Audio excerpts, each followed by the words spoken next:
Bueno, vamos a dar continuidad y vamos a seguir conversando de lo que es el hábito de lengua. Bien, vamos a ver una vez que nosotros ya entendimos lo que es la deglución infantil, la deglución madura y propiamente la deglución atípica, que es vaya que se siga perpetuando o siga existiendo ese patrón de deglución infantil en un paciente ya con órganos dentarios. Pues bueno, es importante que nosotros ahora definamos cuáles son los hábitos de lengua y cuál es la definición como tal del hábito de lengua. Bien, vamos a iniciar. El hábito de lengua como tal es una condición patológica donde la lengua tiene un posicionamiento incorrecto. Esto puede ser por múltiples factores etiológicos, tales como el tamaño de la lengua, la posición de la lengua, lógicamente aquí incluimos también el hueso hioides, y la función neuromuscular. Puede generar deformaciones dentofaciales. Estas deformaciones dentofaciales o el grado de la deformación dentofacial, bueno, va a estar condicionada por la duración del hábito, bien, la intensidad del hábito, bien, la frecuencia del hábito y la edad a la que inició el hábito. Tómenlo en cuenta siempre. Ahora, son tres las condiciones que se consideran dentro de los hábitos de lengua. ¿Cuáles son? Es la proyección lingual, la lengua en posición baja y la interposición lingual o la deglución atípica o la interposición o la deglución inmadura. Estas van a repercutir directamente en la fonación, la respiración, en los ciclos masticatorios que van coordinados entre la deglución y la masticación y la postura cráneo-cérvico-facial. Bien, y desde luego, o sea, en la estética facial del paciente. Al haber una deformación dentofacial, pues lógicamente va a afectar también la estética del paciente, que creo yo que es el parámetro de evaluación más objetivo de los pacientes en cuanto a la satisfacción en el tratamiento. O sea, siempre debemos de tomar en cuenta qué es lo que quiere el paciente hablando en cuanto a la estética. Bien, ahora, estas tres patologías de hábito bucal van a tener características y van a tener condiciones que las diferencian unas de la otra. Vamos a empezar con el empuje lingual, también conocido como protrusión lingual o lengua protráctil. Bien, esta condición se caracteriza por el empuje lingual directo de las caras palatinas y linguales de los órganos dentarios anteriores, superiores e inferiores, y lógicamente también van a afectar al sistema de anclaje de los órganos dentarios, y como sistema de anclaje me refiero al hueso dentoalveolar y al tejido blando que lo recubre. Bien, ahora, ¿qué vamos a observar clínicamente? Lo que vamos a observar va a ser una proinclinación y una protrusión de los incisivos centrales superiores y de los inferiores. Bien, ahora vamos con el segundo hábito que involucra la lengua, que es la posición lingual baja, la cual normalmente está condicionada por los respiradores bucales o simplemente como una condición propia genética del paciente o de alguna adaptación neuromuscular que el paciente está generando. Esta condición se caracteriza por la posición baja de la lengua, debido a una condicionante anatómica o neurológica, como se los acabo de comentar. ¿Cuál puede ser una condicionante anatómica?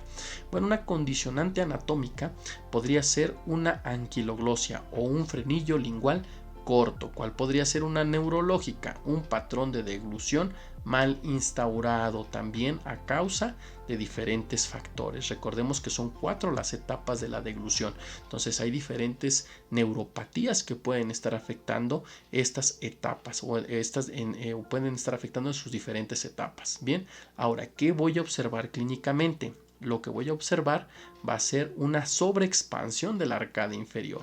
¿Cuál es la casa de la lengua? Es el paladar. Entonces, como la lengua va a tener una posición baja, va a sobredesarrollar mediante una expansión dentoalveolar y seguramente también en ciertas edades va a desarrollar una sobreexpansión del hueso basal. O sea, va a haber una sobreexpansión no tan solo del hueso dentoalveolar, sino de toda la mandíbula. Bien, vamos con el tercer hábito que involucra los hábitos de lengua, que es la interposición lingual. Esta condición se caracteriza por la interposición lingual entre los órganos dentarios en el contacto en el acto, perdón, de deglución y este se puede presentar en diferentes zonas de la arcada dentaria, impidiendo así el contacto oclusal. Ahora, clínicamente, ¿qué voy a observar? Voy a observar uno o dos o un grupo de órganos dentarios que no alcanzan la línea del plano de oclusión funcional, por lo consiguiente no establecen contacto con sus antagonistas. Esta condición se puede presentar en el sector anterior, posterior, uniobilateral, observando así mordidas abiertas anteriores, posteriores y la combinación de las mismas.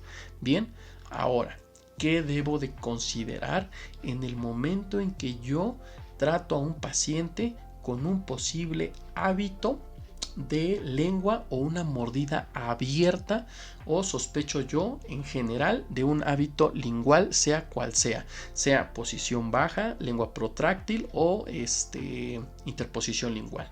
Yo debo de tomar 3 ejes en el tratamiento para poder resolver el caso clínico. Número 1, saber si el paciente tiene alguna situación psicosocial, porque podría estar favoreciendo ese hábito de lengua, bien, de interposición lingual. Ahora, ¿qué involucra la situación psicosocial? Esto lo podemos ver en la anamnesis con la historia clínica. Ver cuál es el núcleo familiar, cuál es la situación familiar, si tiene algún problema en la escuela o en la convivencia en general con la sociedad.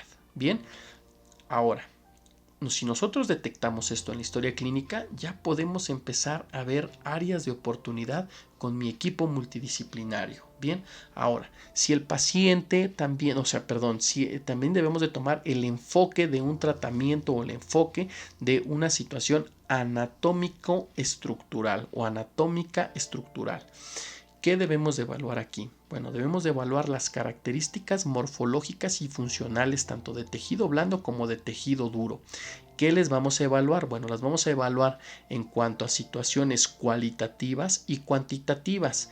¿En qué aspectos? En el tamaño, en la forma, en la posición y en la función. Y me refiero de la lengua y de todas las estructuras que están vecinas a ella. Músculos, ligamentos, labios, propiamente los arcos dentarios, los huesos basales del maxilar, la mandíbula, el hueso hyoides, etc. Bien, y el tercer grupo, y que no es menos importante que los otros dos, son los procesos inflamatorios, los cuales se pueden dar crónicos y agudos, y estos van a afectar directamente a las vías aéreas. Si afectan a las vías aéreas superiores, el paciente va a tener una respiración bucal, y recordemos, una respiración bucal va a favorecer una posición anómala de la lengua para hacer permeable la vía aérea y ser compatible con la vida. Si no, el paciente, pues bueno, estaría cianótico, estaría con una deficiencia de oxígeno en sangre. ¿No? Son situaciones que vamos a ir viendo específicamente en los respiradores bucales y en el hábito de succión digital. O sea, todos los hábitos se interconectan, pero algunos favorecen la instauración de otros hábitos, ¿bien?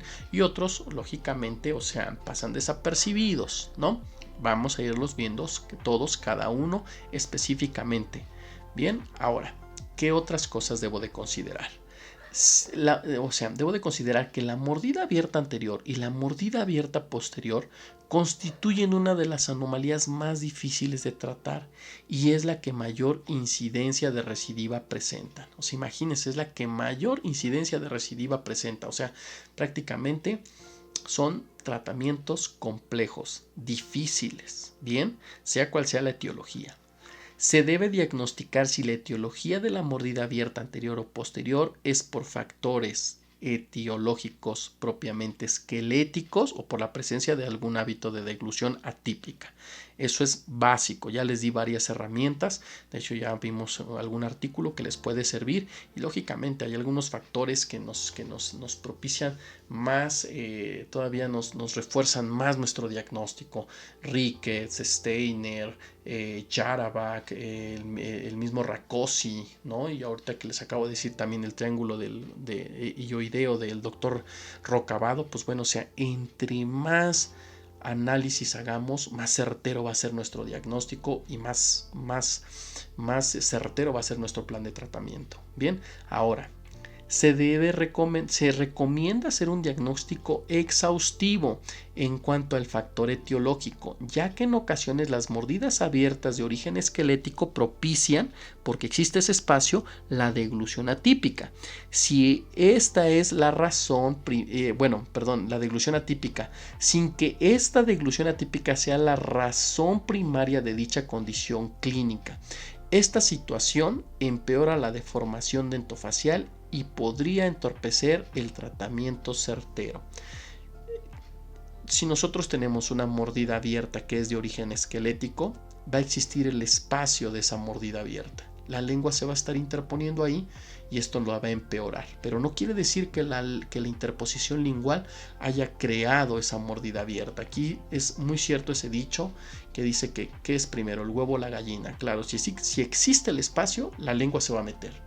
Pero si yo cierro ese espacio, es muy probable que la lengua ya no tenga esa forma de dónde meterse, ¿no? Ahora debemos de tomar en cuenta que los tratamientos de una mordida esquelética es totalmente diferente al de una mordida abierta por una condición de hábito. Las mordidas abiertas esqueléticas en muchas ocasiones requieren tratamientos quirúrgicos o tratamientos en donde se aborde el plano oclusal en sentido vertical mediante intrusiones y extrusiones de los sectores posteriores y lógicamente también anteriores, ¿verdad? Donde se va a favorecer lógicamente la rotación de la mandíbula y la corrección de una mordida abierta. Estas son situaciones que se deben de ver muy profundamente y en un posgrado reglado a tiempo completo. Vamos a ver si más adelante podemos hacer alguna práctica en donde podamos transmitir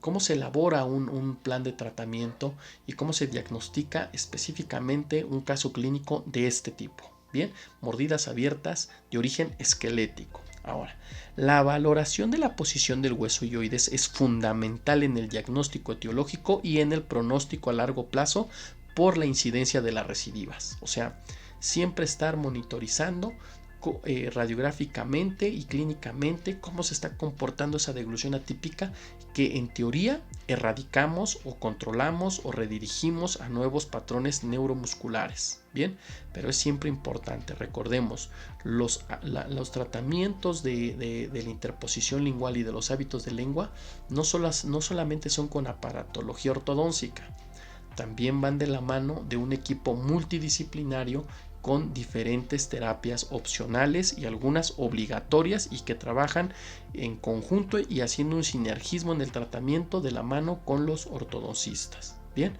ahora es imperativo conocer los valores cefalométricos y clínicos que diferencian una mordida abierta de etiología esquelética o de hábito. O sea, prácticamente esta diapositiva es un repaso de todo lo que hemos visto en los últimos 2 videos. Bien, ahora, ¿cuáles son las etiologías? Bueno, la etiología es multifactorial. ¿Cuáles tenemos? La macroglosia, la anquiloglosia. Aquí pongo anquiloglosia y pongo como signos de interrogación. ¿Será posible que la anquiloglosia? Claro, porque una anquiloglosia nos va a tener una mandíbula o un hábito de mandíbula, el cual, pues bueno, puede ser con una posición baja. Esto va a ser una sobreexpansión del arco inferior, ¿verdad? Y también, pues bueno, seguramente también nos puede provocar algunos problemas dentoalveolares. Bien, ahora, los procesos inflamatorios que nos incluyen desde cornetes, desde una hipertrofia de cornetes hasta unas amígdalas y unas adenoides inflamadas, propiciándonos así una posición baja de la mandíbula para una respiración bucal.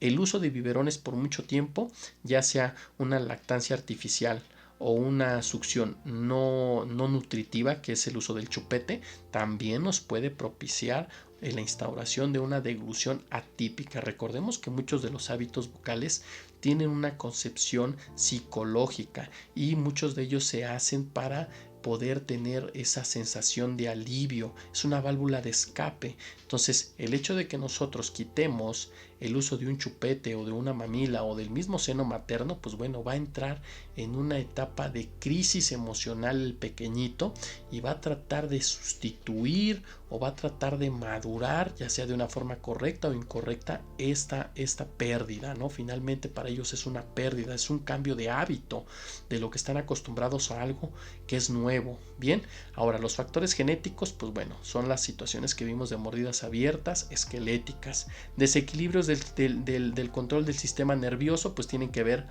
con, pueden presentarse diferentes situaciones en diferentes etapas de las 4 etapas de la deglución, cada una es muy específicas. Y bueno, para eso, pues bueno, también existe la situación de la neurología, pero también hay unos especialistas que son muy hábiles en el diagnóstico de estos problemas. ¿Quiénes son? Son los fonoaudiólogos, y más específicamente la situación se estudia a través de la fonoestomatología, la cual pues bueno va a detectar algunos desequilibrios en este control del sistema nervioso. Bien, ahora existen también algunos tratamientos en donde se deben de hacer o se realizan extracciones de los dientes temporales y que aún falta mucho tiempo para que esta situación se dé por exfoliación fisiológica. ¿Qué sucede? Se crea el espacio. Si está el espacio, la lengua se mete. Si la lengua se mete, puede generar una instauración de un hábito de interposición lingual. Entonces aquí hay que tener, o sea, quitamos dientes que son temporarios, hay que poner el mantenedor de espacios y la barrera que va a evitar que la lengua genere un hábito de interposición lingual. El hábito de respiración bucal y de la succión digital y de la deglución atípica van casi de la mano. Uno favorece al otro y casi van sustituyéndose uno por otro. Eso lo vamos a ver muy detalladamente cuando pasemos a lo que son el uso del chupete, la succión digital y los respiradores bucales. Ahora, ¿qué les puedo decir yo? Que muchas de las situaciones de la succión, de la deglución atípica quedan resueltas, pero se instaura otro hábito, el cual puede ser la succión digital, puede ser la queilofagia o puede ser también una situación de onicofagia en pacientes adultos. Vamos a continuar. Ahora, una vez que nosotros ya identificamos estas 3 condiciones, tenemos que ver cuáles son las características tanto dentales como características faciales. Vamos a iniciar con la primera, que es el empuje lingual. ¿Cuáles son las características dentales? Proinclinación, protrusión de incisivos centrales superiores e inferiores, diastemas y mediastemas, por obviamente la protrusión y la proinclinación. Ahora, la protrusión y el hecho de que la lengua esté chocando en las caras linguales y en las caras palatinas de los incisivos centrales va a provocar un traumatismo. Este traumatismo va a generar una reabsorción radicular severa. ¿Qué vamos a ver nosotros en las radiografías de los pacientes? Muchas ocasiones reabsorciones muy importantes del hueso alveolar y de las raíces de los incisivos centrales inferiores. Si a esto le sumamos el tipo de periodonto, ya sea fino o grueso, pues bueno, tenemos una bomba de tiempo, aunado a la calidad de la higiene del paciente. Bien, ahora, ¿qué características faciales vamos a encontrar? Vamos a encontrar la participación de la musculatura perioral con la presión del labio para hacer el sellado. Bien, ¿qué vamos a encontrar también? Labio superior hipotónico y el labio inferior hipertónico por la incompatibilidad labial. La hipertonicidad de la borla del mentón también favorecida por la incompetencia labial. Vamos a encontrar soplo en lugar de succión. Vamos a encontrar un tamaño y seguramente la tonicidad de la lengua de forma anómala. O sea, vamos a encontrar una macroglosia, seguramente un patrón de muscular bastante agresivo, con bastante fuerza. Bien, recordemos, o sea, cada paciente tiene un patrón muscular diferente. Por eso existen braquifaciales, mesofaciales y dolicofaciales. Pero en cuanto al patrón de la deglución, también hay test para medir qué tan bien instaurado y con cuánta potencia existe el patrón de succión y de la deglución, en lo principalmente se les hace a los pacientes neonatos que no llegan a tener buen agarre o llegan a presentar desnutrición. Entonces los neonatólogos aplican ciertos test para, o ciertos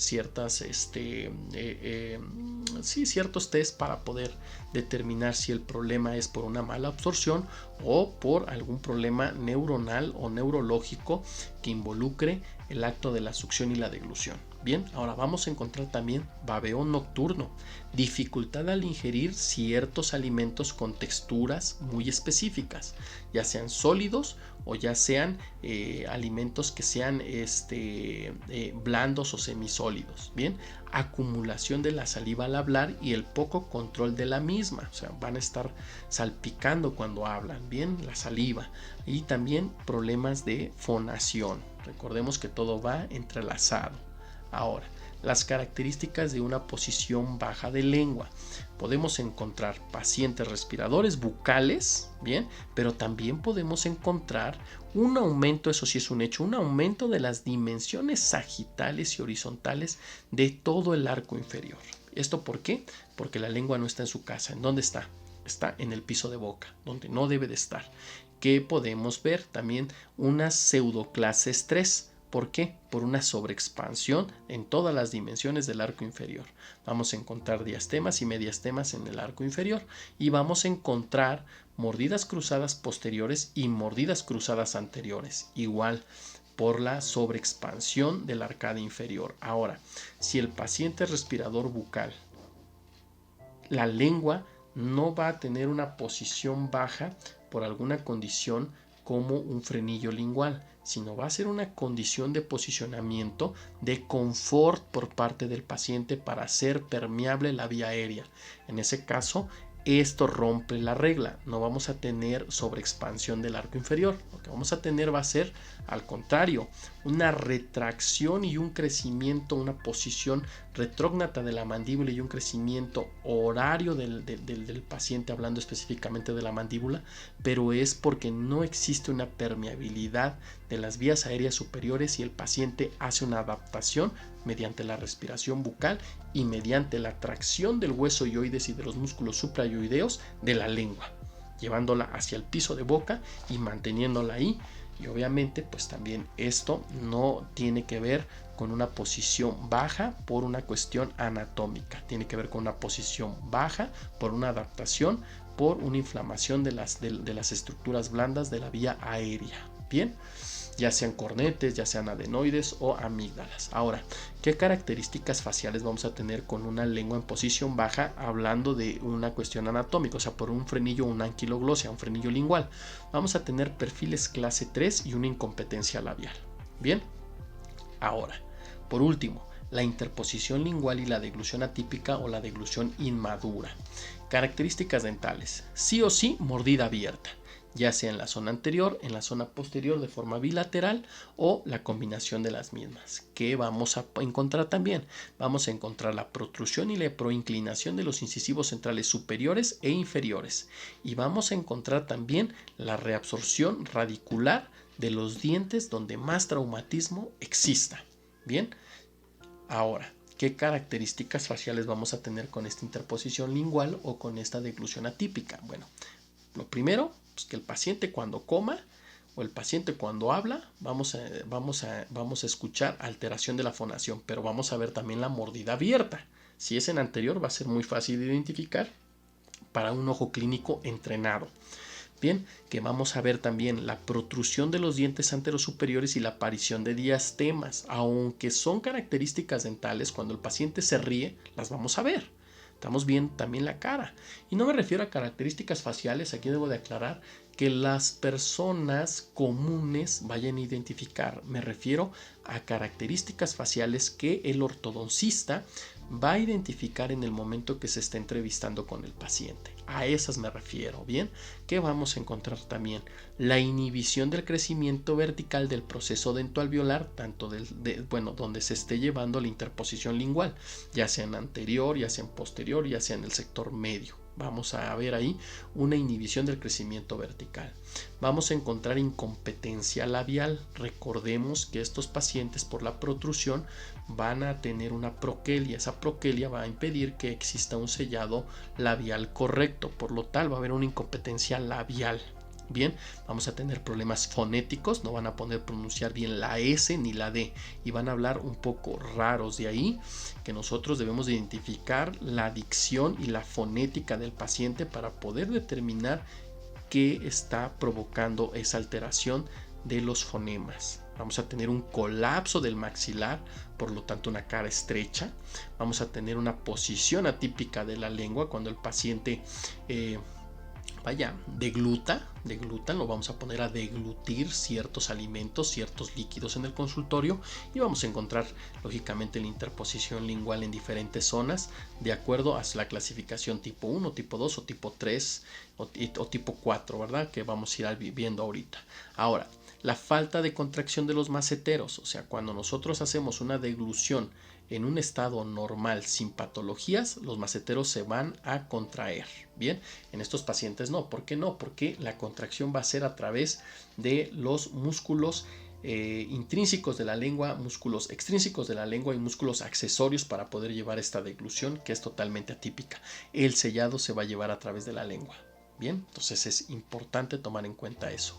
Ahora, existe también una clasificación de los diferentes tipos de deglución atípica. Esto va a depender o va a estar encaminada de acuerdo a la zona que va a afectar. Primero, la tipo 1 no causa deformación. La tipo 2 va a haber una deformación o va a haber una presión lingual anterior, o sea, por lo tanto una mordida abierta anterior. Vamos a tener la tipo 3 que va a tener una presión lingual lateral y vamos a tener la tipo 4 que va a tener una presión lingual anterior y lateral, o sea, va a haber una combinación. Aquí tenemos la primera, la tipo 1, no causa deformación, paciente deglute y la lengua está en su posición correcta. Mordidas, todas los dientes en oclusión. Bien. Ahora, la tipo 1, con presión o con interposición lingual anterior. Lógicamente vemos la mordida abierta anterior. Bien. Ahora, la tipo 2, con presión lingual lateral. La lengua sale por un costado. El paciente va a tragar o va a deglutir, y entonces se va a ver aquí como la interposición de la lengua se asoma por un lado. Veamos, ahorita de hecho estoy atendiendo a un paciente con este tipo de deglución atípica. Bueno, no con este tipo, mejor dicho, con este tipo, que es la tipo 4, donde la lengua sale por los dos costados y vemos una interferencia en el proceso de la erupción de estos dientes posteriores. Yo estoy teniendo el problema, si mal no recuerdo, a nivel de premolares, y así se ve la paciente cuando hace la deglución. Afortunadamente ya pude cerrar los espacios en anterior y ahora voy también con los espacios en posterior, pero es un trabajo arduo, bien, y de mucha paciencia y de mucha comunicación entre el ortodoncista y el paciente. Bien, ahora Bellini en el 2002, bien, nos identifica otro tipo o otra clasificación de la succión, de la deglución atípica.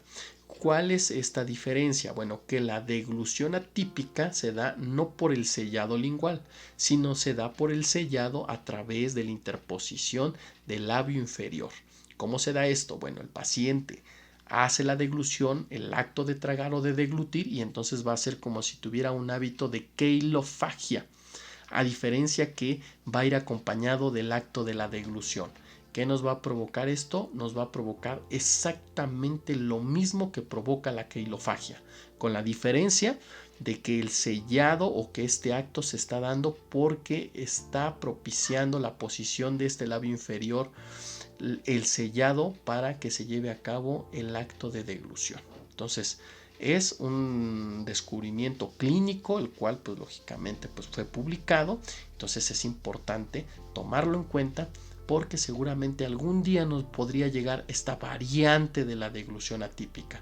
Sería importante también tomarlo en cuenta para determinar qué tipo de tratamiento se va a emplear en estos casos clínicos. Bien, ahora, bueno, por último, y como a manera de recordatorio, bien, o sea, la interposición lingual con proyección o sin proyección, o la interposición lingual, o la proyección o la lengua protráctil, bien, va a ser siempre el trauma más dañino para los órganos dentarios, ya que esta va a provocar una reabsorción radicular severa.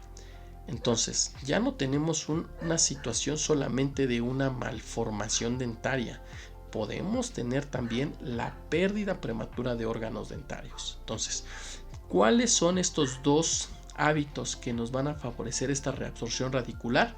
La interposición lingual y la proyección lingual o la protrusión lingual o la lengua protráctil. Estas pueden darse por separado o en conjunto. Entonces, hay que tomarlo en cuenta, hay que explicárselo al paciente y hay que abordar el caso clínico con mucha objetividad.